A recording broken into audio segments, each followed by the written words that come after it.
bengithanda ukuthi sikhulume nge-shadow work noma ithunzi lakho noma isithunzi sakho. Kungasho-ke isithunzi sesidima ngesiXhosa noma ukuthi mina yabo ngisithunzi ngiyasabeka, cha. Kodwa masisho ithunzi lakho sisho lokho okukuwe ngaphakathi okucindezelayo.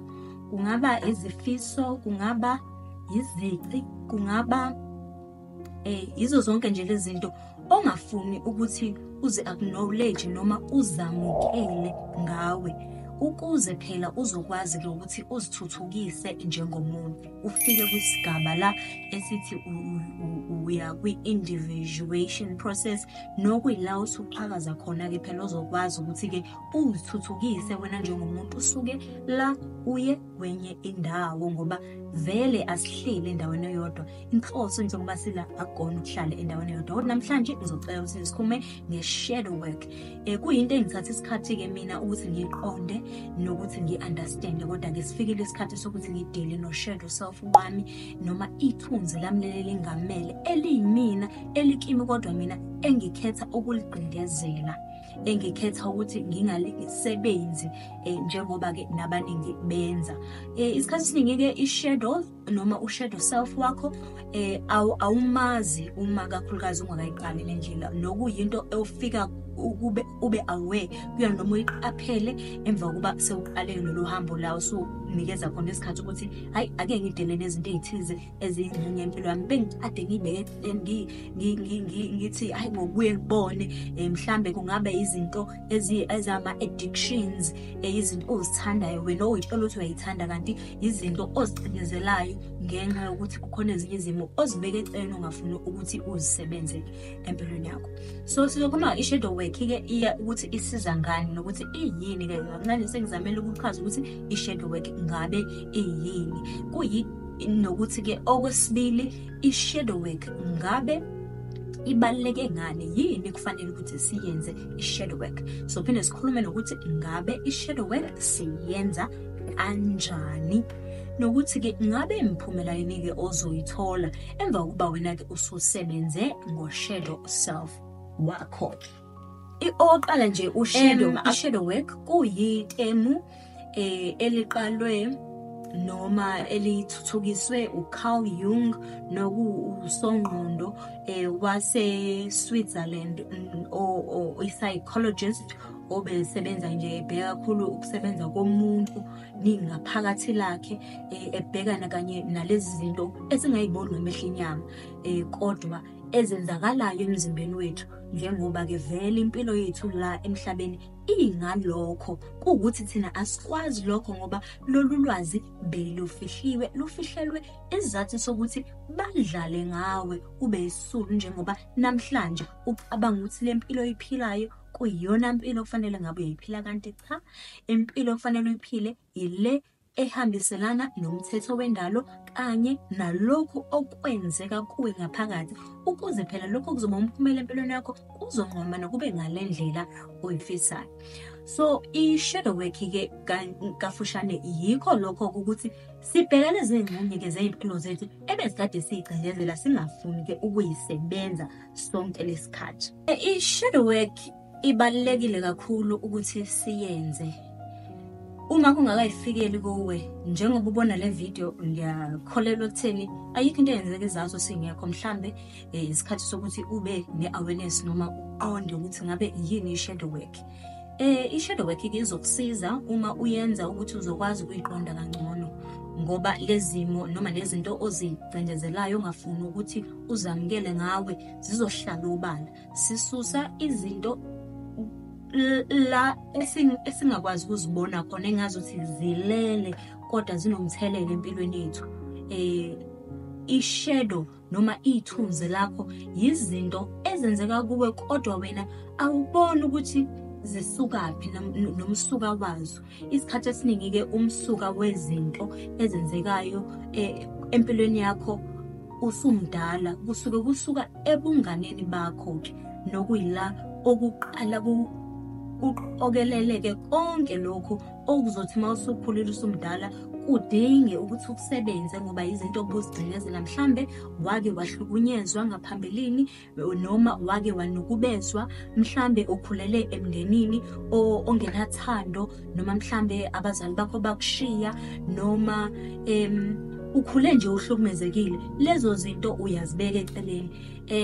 Mawusukhulile mhlambe uthi hayi ngiyabaxolela angeke vele kusashintsha lutho, kodwa ke wena ipattern yempilo yakho izohamba ihambe mane ikukhumbuza ngalezi zinto ngoba akazibeke obala lezi zinto owake wadlula kuzona nokuthi uziprocesse kahle ngoba yebo kuhle ukuxolela mhlambe imini lapho wawuhlukumezeke khona ukuthi ngiyakudlulisa lokho, kodwa kukhona le ingxenye kuwe ngaphakathi ezofuna ukuthi ume ubhekane ngqo nalesimo lesi ekufanele ukuthi udile naso malungana nokuhlukumezeka kwakho usemncane. Ngabe mhlambe uyakhuluma nalabo bantu batshela indlela ozizwa ngayo ukuthi ngisemncane ngangakwazi ukuyikhumela, kodwa manje njengoba sengikhulile ngimele mina ngisemncane ukuthi angikuthandanga lokho, kodwa ke singakudlulisa izinto ezinjalo. Nokuthi ke mhlambe isikhathi esiningi i-shadow work yakho ayizodinga ukuthi ukhulume lezo zinto, uzodinga ukuthi usuke impela kuleyo ndawo kade mhlambe uhlukumezeke kuyona noma ususe labo bantu obakade bekuhlukumeza. Kodwa ke abantu ke abafani, ziningi indlela zokudila ne-shadow work. I-shadow work izophinde futhi kusize ukuthi ukwazi ukuxola, ukwazi ukuqhubekela phambili, ukwazi ke ukubona ezinye izinto ezikufanele ukuthi zikise phambili. Izokusiza ke i-shadow work ukupholisa amanxeba lawo mhlawumbe ongabe unawo ngaphakathi, nokuthi ke uzoyeka ke manje ukuprojecta ngoba enye yezinto ezenzakalayo uma ungakayisebenzi i-shadow work yakho ukhombisa ubona izici zakho kwabanye abantu, kodwa indlela obona ngazo izici zakho kwabanye abantu wena awuye ungaqonda ukuthi lokho engikubona kuloya muntu yingxenye yami noma ekimi mina engingakafuni ukuyamkela noma engingafuni ukubhekana nayo ngqo. Ngizokwenza nje isibonelo. Abantu abaningi isikhathi esiningi uthola ukuthi umuntu unabantu othi mina yazi ubana ngimthandi, angimphiwe nje, ngiyamnyanya, yabo nje angimthandi. Isibonelo nje esikhona nje sijwayelekile nje kwabantu, yabo angimphiwe. Uyabona mangabe labo bantu ongabaphiwe ibona abantu okufanele ukuthi bebaluleke kakhulu empilweni yakho, noma kuyenzeka ngesinye isikhathi uke uvele nje ucabanga umuntu randomly, umuntu ongakazi umcabange nje, noma mhlawumbe umuntu ongekho sona ngisho isihlobo sakho ongasondelile ngisho naye. Ngesikhathi umcabanga lowo muntu kusuke ku-unconscious wakho noma le ngxenye yakho engazi ukuthi ilele ekulethela konke okufanele ukuthi ukwazi ngempilo yakho, ikulethela obala. Yikho wena uba nemicabango yabantu abathize. Ngesikhathi ucabanga ngalowo muntu akufanele ukuthi uvele leyo nto uyidismiss ukuthi hayi ngicabangela ngalowo muntu, yazi nje sidina ngicabangela nje ngalowo muntu. Kufanele ukuthi wena uyibuze ukuthi ngabe yini ekulo muntu ekufanele ukuthi ngiyifunde, ngabe lo muntu yini le akayenzayo empilweni noma mhlambe le engiyibonayo kuye noma engiyazi ngaye ekufanele ukuthi ngiyicubungule ukuze ngizobona ukuthi mina yilaphi la kusafanele ukuthi ngisebenze khona. Mhlambe ucabanga ngosisithizeni onebhizinisi mhlambe eliphumelele, mhlambe owakhwitha umsebenzi, ngiyathanda ukwenza leso sibonelo, waqalela into zakhe basungula manje usephumelele, wena uvele uyazi uyatshela nje angimthandi, kanti ngesikhathi ucabanga ngaye ila wena okufanele ukuthi uzibuze ukuthi yini ngicabanga ngaye, bese uyazibuza ukuthi okay lo muntu wenza lokhu nalokhu, ngabe mina deep down enhlizweni yami ngiyakufisa yini ukuthi ngifane naloya muntu, noma ngabe kukhona yini izinto ngaloya muntu engisafuna ukuthi nami ngizenze kodwa esikhundleni sokuthi ngibuze ukuthi ngingafika kanjani kulesa sigaba saloya muntu, mina ngiyithatha nje ngiyidismissa ngithi hey cha ngoba uyatshela, kanti usaqhubekisa iphethini yokuthi ungafiki ekudileni no-shadow. Angazomyezwakala yini u-shadow ngaleyo ndlela. Omunye umbuzo okufanele uyibuze wena noma into okufanele uyibheke ngesikhathi ucabanga ngomuntu othize, ngoba ukucabanga ngomuntu othize akuyona i-coincidence noma nje ukwenzeka kwemicabango randomly. Kukhona isizathu for yonke into, kakhulukazi emcabangweni noma usubheka lengxenye your shadow self wakho. Zibuze-ke ukuthi ngabe ngizizwa kanjani mangicabanga ngalo muntu.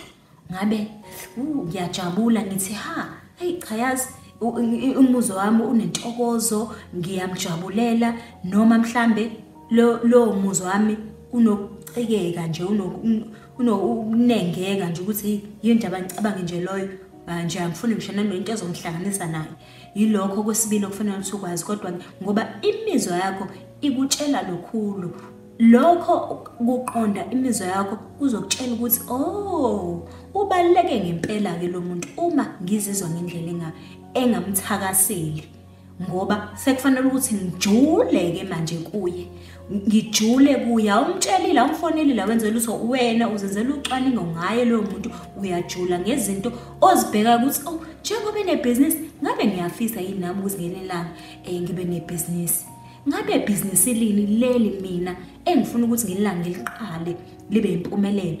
Ngabe leli bhizinisi lami ngizolenza nini njengoba ngisayibambezele kangaka ngingenasikhathi, ngihamba ngikamlungu ekuseni ngibuye ntambama sengikhathele, ngingabe nasikhathi sokuqalela nokuyisungulela izinto ezithi mina. Ngesikhathi uyibuza leyo mbuzo yila kuzoba khona-ke indlela. Ngesikhathi usaqhubeka ngephethini yokuthi iyacika nje uyidismiss uyibeke eceleni, awukadili nethunzi leli liphela kuwe, leli elivimbe izifiso zakho la, ngoba izifiso zakho zingale, wena ula. Phakathi kwakho nezifiso zakho kukhona i-shadow ke noma u-shadow self ongakadili naye. Kanjalo ke i-shadow work ke. Ngabe ke i-shadow work siyenza kanjani? I-shadow work siyenza ngendlela ngizobala nje ezine indlela zokuwenza i-shadow work. I-shadow work ke noma ingxenye ezikithina esingakafuni ukuthi sikhulume ngazo, singakwazi ukuthi ke okokuqala ngokubhala. Iba lento yokubhala, i-diary, ipeni, mawulala la endaweni la ulala khona, ngoba emaphusheni ila khona yonke imilayezo empilo yakho. Amaphupho akuwona amaphupho ngalendlela esafundiswa ngayo ukuthi iphupho into nje eyenzeka eLala Land ayisebenzi. Ukuphupha kunomlayezo ngempilo yakho. Fanele ufike esigabeni la ongasaphuphi khona. Uyabona uma ungasaphuphi suke isimncane imilayezo okufanele ukuthi uyiqaphele malungana nempilo yakho. Iba nendawo la uzobhala khona ekuseni mawuvuka, ukhumbule ukuthi uphupheni, noma uma ukhumbula ukuthi uphupheni uyabhala ukuthi ngiphupheni. Nakusasa uphinde ubhale. Lokho kubhala kwakho kunomthelelo omuhle kakhulu ku-shadow self, ngoba ngesikhathi ubhala uyayitshala futhi lento emqondweni yakho, ukhombisa u-subconscious mind wakho ukuthi usuyabona ukuthi kwenzakalani, nemilayezo esemaphusheni noma ungakayiqondi. I-universe izobe sisebenza ekutheni ikusize uqonde lamaphupho. Uzomana ubhala, umana ubhala nokuyila uzokwazi ukuthi ucubungule khona-ke. Wena uyazazi-ke, angeke ngize ngibale maningi amaphupho abantu abaphupha ngawo usuku nosuku, kodwa uma uwabhala uzoqala ubone ukuthi mhlambe kade ngibukela imovie ethize, izinto engiyiphuphayo ziphathelene naleyo movie. Usuyazi ukuthi ngomthetho ukubukela ama-movie ngalezi zikhathi akukho right, noma uzohamba ukubona ukuthi ake ngikususe lokho ngoba akunamthelela kakhulukazi empilweni yami. Okunye-ke ungabhala wenze i-journal. Masithi uyajournala sithi uyabhala encwadini yakho ngaphandle kokuvuka ekuseni ubhala amaphupho, enye into ongayenza uyabhala phansi, ubhala ikhathi la obuzizwa khona udangele, noma la obuzizwa khona unolaka noma unomona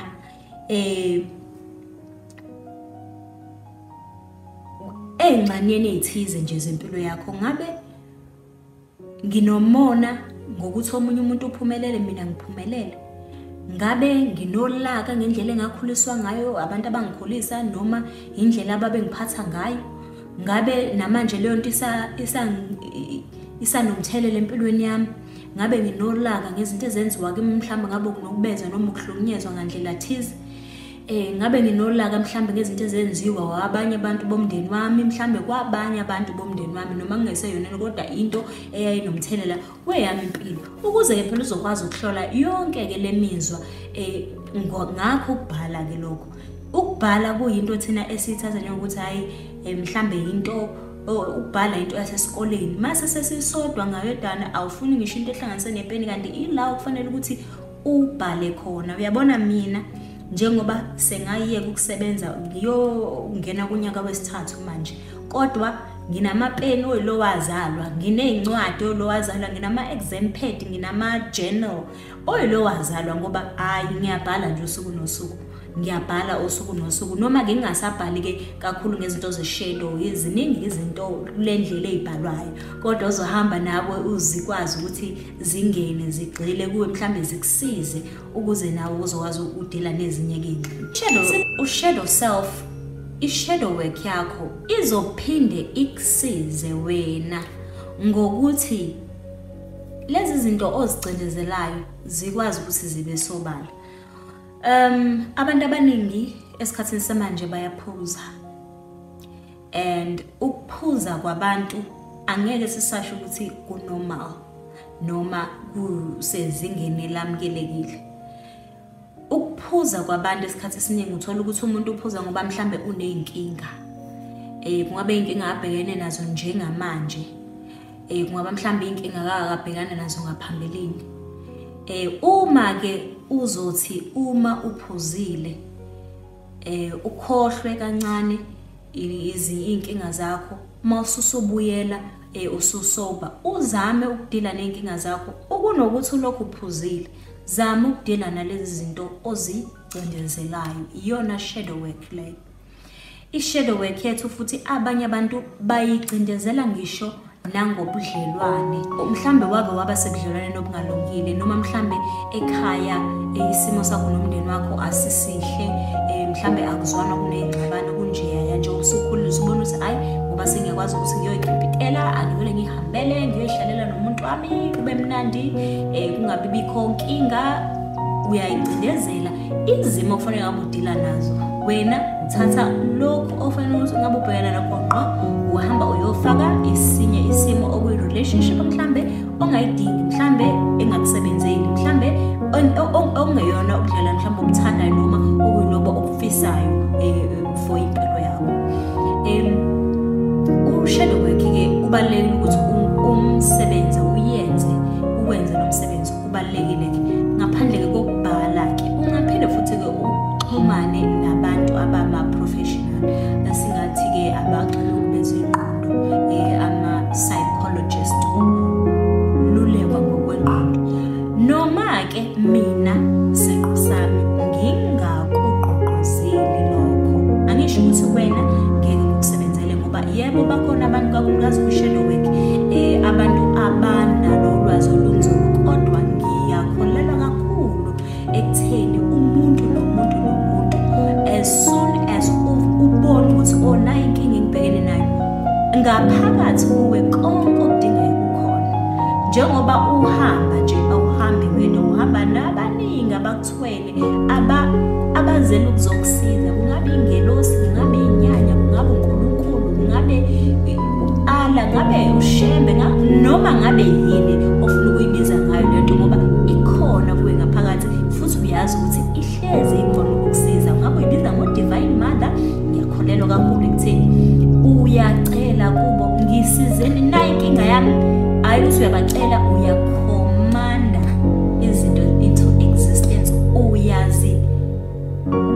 izinto ukuthi naku engifuna ukwazi. Ngabe yini ngiphuza kangaka? Ngabe yini ngihlukumezeke kangaka? Ngabe yini nginolaka olungaka? Ngabe yini nginomona ongaka? Ngabe yini ngicindezela imizwa ethize empilweni yami ngizenzisa?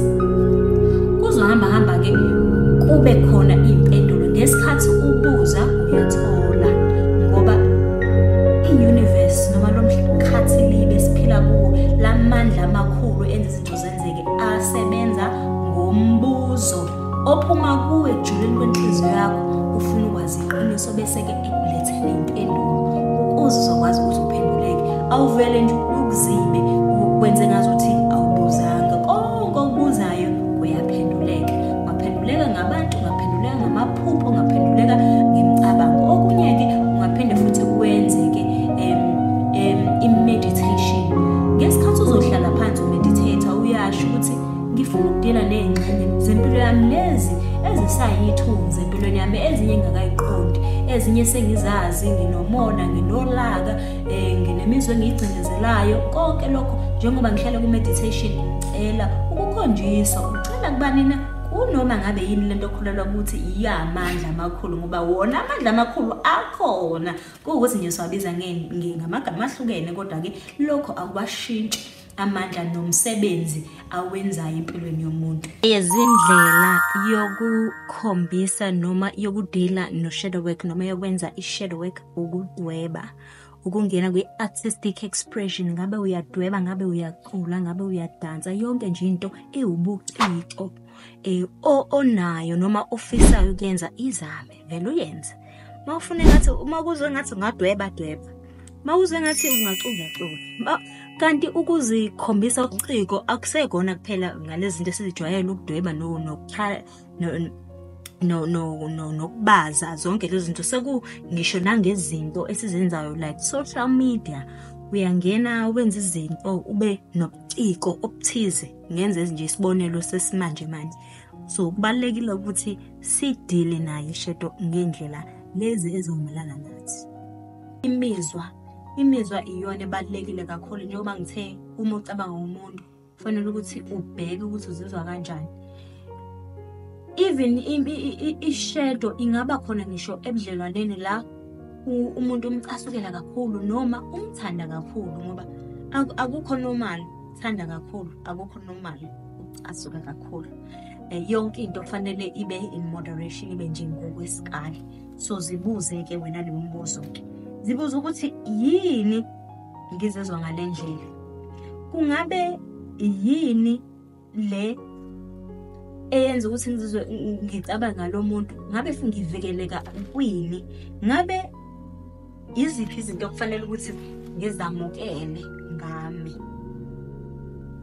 Ithiphu-ke engingayinikeza abantu namhlanje malungana ne-shadow work ukuthi qala emndenini wakho, ngoba uzalelwe emndenini wakho ngezathu esithize.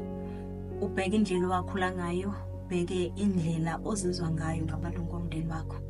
Emva kokubheka indlela ozizwa ngayo malungana namalungu omndeni wakho, uyajula-ke ekutheni manje usungena kumuntu ngayedwa. Oh lo, hayi ngi-neutral, mhlambe lo ngiyamcasukela. Njengamanje angikhulumi ukuthi kudala besikhuluma ngemizwa yakho njengamanje. Lo ngiyamcasukela, izinto akazenzayo mhlawumbe angiyithanda, ngihambiselani nazo. Bese uyayi-confronta leyo nto, ubhekane naleso simo ngqo. Ngoba mangabe ungabhekani naso leso simo ngqo, sizoyiphumela ngandlela thize. Uzoyithola sewumemeza, senilwa nomuntu, kanti wena kukhona le ngxenye oke wayibuza ngayo, noma uyazi ukuthi lo muntu ukwenza uzizwe kanjani, kodwa awukhulumi ukuthi yazi angiyithandi indlela okhuluma nayo ngami, angiyithandi indlela ongiphatha ngayo, noma indlela okwenza ngayo makuza kumina. Bese wena uyayimbambazela ukuthi hayi angeke ngimtshele, vele ngeke zelalela, vele indlela akayiyona. Ngesikhathi ungakusho lokho, ubhekane nakho kanjalo ngokukhuluma nje, ube nengxoxo nomuntu, uzophuma seqhantsha, sekuyimpi, ngoba leyo nto oyivalelayo nakanjani iyaphuma ngelinye ilanga. So bhekana nazo lezo zimo emndenini wakho, njengoba uzazi-ke ubudlelwane bakho nabantu nabo, uyakhuluma nabo. La okufanele ukuthi ube nengxoxo khona, khuluma nomuntu. zama ukuba nengxoxo. Uma ngabe kukhona iy'hibe ey'ngakanani ozaziyo wena ukuthi hhayi, lo muntu vele akezwa, akatshelwa kanjani, khuluma, iba naso isikhathi sokuthi uzame ukuba naleyo ngxoxo, ngoba uma ngabe ungabi nayo izophuma ngenye indlela. So yilelo thiphu lami-ke nginalo kuqala la emndenini wakho, ngoba umndeni wakho uzalelwe kuyona ngesizathu sokuthi uzofunda iy'fundo owayizela la emhlabeni, and umndeni wakho uphethe bonke abantu abazokusiza ukuthi ukwazi ukufunda lezo y'fundo. Ngoba bese uphumela ngaphandle-ke kube omakhelwane, abangani, abantu osebenza nabo, nabo abantu abasondele nawe basempilweni yakho ngezizathu ezithize aba-exist nje. Awuvelanga nje waya eGoli kungekho sidingo, awuvelanga waya eNewcastle kungekho sidingo, awuvelanga waya eGreytown kungekho sidingo. Uye kuleyo ndawo ngenxa yokuthi kukhona abantu abaphethe iy'fundo okusafanele ukuthi uy'funde. Kubalwa ngisho nabantu ozothandana nabo, umuntu ozothandana nabo ebudlelwaneni uhlukane, kufanele ufunde ukuthi isifundo sini ebengizosifunda kulobu budlelwane. Ngabe bengizofunda ukuy'mela, ngabe bengizofunda ukuy'khulumela, ngabe bengizofunda ukuthi ngingameli ukuhlukunyezwa. Ziningi iy'fundo. Uma ungasifundi isifundo, silokhu siqhubekile nje ngoba wena ithunzi lakho ulokhu ulimbambazela ulibeke eceleni. Kodwa manje zama ukudila naso. Sabonga-ke namhlanje sithathemba ukuthi nifundile koze nilunge nasebhinceni, ngoba phela ayi kunzima ngokwethu. So phinde sichaze ukuthi mhlawumbe esinye isikhathi mase kuvela okunye futhi ukukhanyiseleka malungana ne-shadow work. Ngiyathemba ukuthi kuzwakele, noma-ke ngiyazi ukuthi-ke kusenhlaka, kodwa-ke one day sizofika kule sifuna ukufika.